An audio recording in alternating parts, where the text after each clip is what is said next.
תהיתם איך בלדורס גייט 3 זכה בתואר משחק השנה 2023? אתם ממש לא לבד.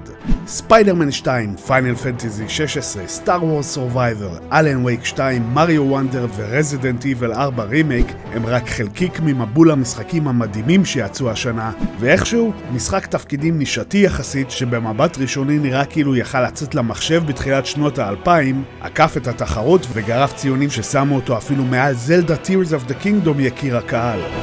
לאריאן, המפתחת מאחורי משחקי דיוויניטי, קיבלה את הזיכיון לפתח כותר חדש בסדרת בלדורס גייט הוותיקה, ויצרה את אחד ממשחקי התפקידים הארוכים והמורכבים ביותר שאי פעם יצאו. זה מבוכים ודרקונים, D&D קלאסי, גרסת הגיימינג. רק שבמקום להיפגש בספרייה של בית הספר אחרי שעות הלימודים, הדאנג'ן מאסטר שלכם הוא המחשב, בעוד שאנו נשלוט בשאר חברי הקבוצה, או נשתף פעולה עם שחקנים אחרים במצב המולטיפלייר. כל הקלאסים השונים, הקסמים, הקרבות בתורות, וכמובן קוביית 20 הדפנות האיקונית, מופיעים כאן במלוא הדרם. והמרכיב אולי החשוב ביותר של D&D, הדמיון האנושי שיכול להמציא סיטואציות יצירתיות והרפתקאות מקוריות, מוחלף במספר אדיר של דרכים, בהם נוכל להשפיע על התפתחות הדמויות שלנו, העלילה, וכל תרחיש אחר בו ניתקל במהלך המשחק. בלדורס גייט 3 הוא לא משחק להעביר איתו כמה שעות בפנן. זו לא הרפתקה הקלילה שאפשר לרוץ עליה במהירות במקביל למשחקים אחרים. זה משחק תפקידים במלוא המובנים, והתמסרות מוחלטת היא אחת מדרישות התפקיד. האם מדובר במאסטרפיס שאסור בשום פנים ואופן לפספס, או משחק נישתי שידבר רק להארדקורס הכבדים ביותר של הז'אנר? תנו לייק לסרטון, יירשמו אם אתם חדשים, ובואו נתחיל.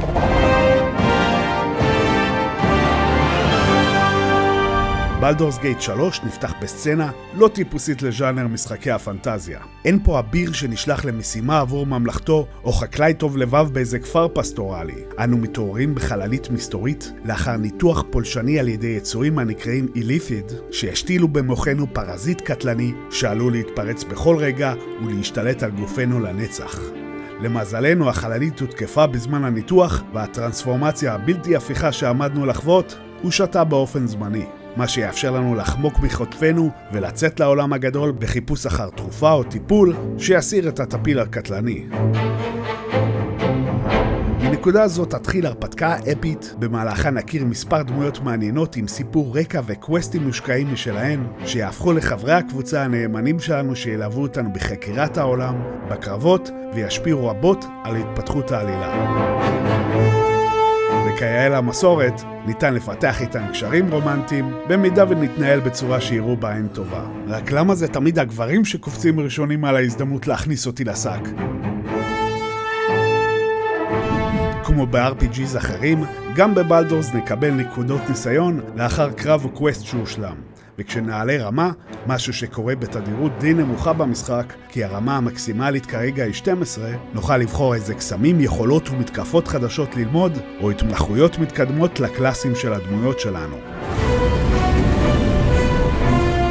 ותיקי D&D יודעים שמעל הכל, הקובייה היא זו שקובעת. אך אם מעולם לא שיחקתם, חשוב שתבינו שהצלחת כל פעולה ממתקפה לפריצת דלת נעולה תלויה באופן ישיר או עקיף בהטלת קובייה.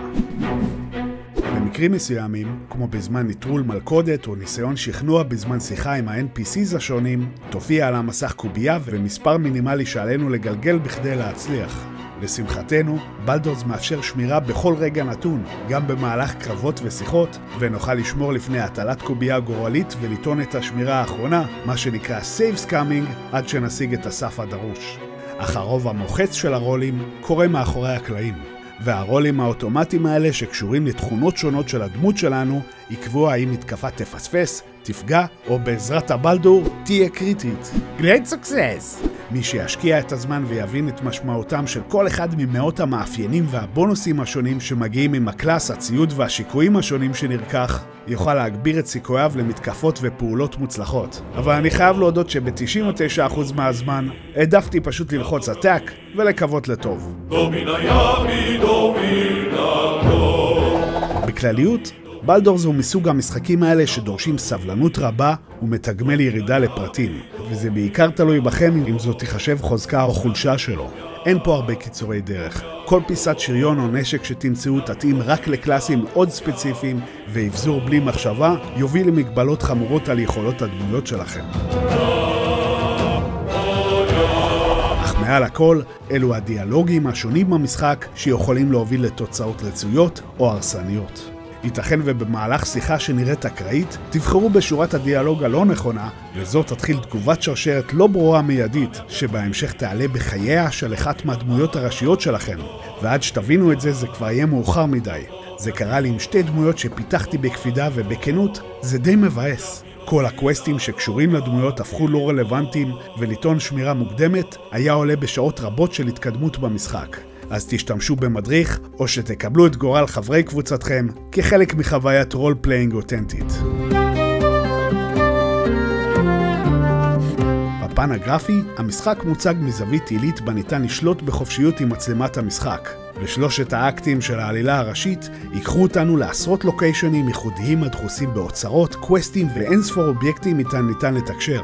אין פה אפקטים ואנימציות מרשימות שיכולים להתחרות במשחק כמו ספיידרמן 2, אבל בהשוואה למשחק אחר בסגנון, דיאבלו 4, העולם בבלדורס גייט 3 מרשים ומעניין בהפרש.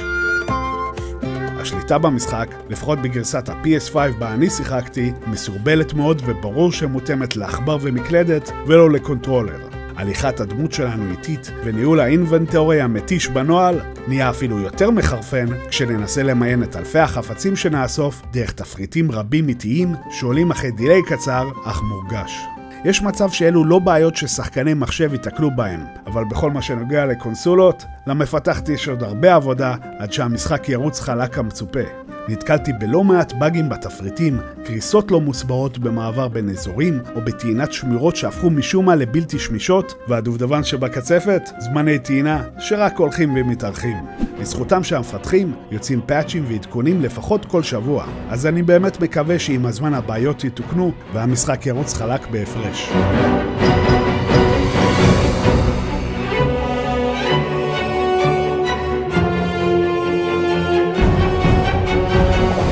לסיכום, אז מה הסיבה שדווקא בלדורס גייט 3 זכה בתואר משחק השנה? התשובה, מבחינתי, היא אותה תשובה בכל שנה מחדש. המשחק שלוקח הוא זה שהגיע הכי רחוק שאפשר עם המטרה שיצא להשיג. גם אם אני אישית לא חושב שהוא משחק טוב יותר מ-Tears of the Kingdom שהלך רחוק מאוד עם קונספט החופש, או מכמה מהמשחקים המדהימים האחרים שיצאו השנה, אין שום ספק שבלדורס גייט 3 הוא מכתב האהבה האולטימטיבי למעריצי משחקי תפקידים קלאסיים. לא ניתן להתעלם מכמות הלב שהמפתחת יצקה לכמויות התוכן האדירות במשחק, החופש המרשים שנתנה לשחקן לחצוב את דרכו הייחודית לאורך ההרפתקה, וההתמסרות המוחלטת שלה לייצר משחק שנאמן ל-D&D ויעלה חיוך על פני כל מעריץ של משחק התפקידים שהתחיל את הז'אנר. בסופו של דבר, הערך של בלדורס גייט 3 מאוד תלוי באיזה סוג של גיימרים אתם. אם אתם אוהבים משחקי RPG עם טאץ' מכובד של אסטרטגיה, עולמות פנטזיה גבוהה עם אלפים ואורקים סטייל שר הטבעות, או צריכים חופש מוחלט לשחק איזה סוג של דמות שבא לכם, בין אם זה מלאך מוסרי או סוציופט חסר רחמים שרוצח כל מי שנקרא בדרכו, אתם תהנו מבלדורס מאוד, ואולי אפילו תחזרו אליו שוב בעתיד לריצה נוספת עם דמות ובחירות שונות לחלוטין. אבל אם אין לכם סבלנות למשחק שדורש חישובים מורכבים לפני כל קרב או שדרוג, העמקה בחולשות ובחוזקות של כל פיסת שריון או כישוף, ומחפשים משחק עם אדרנלין גבוה או גיימפליי מהיר, בלדורס גייט 3 כנראה ישעמם אתכם במהרה. בשבילי זה היה סוג של ניסוי, טעימה מז'אנר שלא כל כך קיים בקונסולות והופיע בדרך כלל במחשב או ב-MMORPGs מוצלחים בעבר שלא חוויתי לעומק.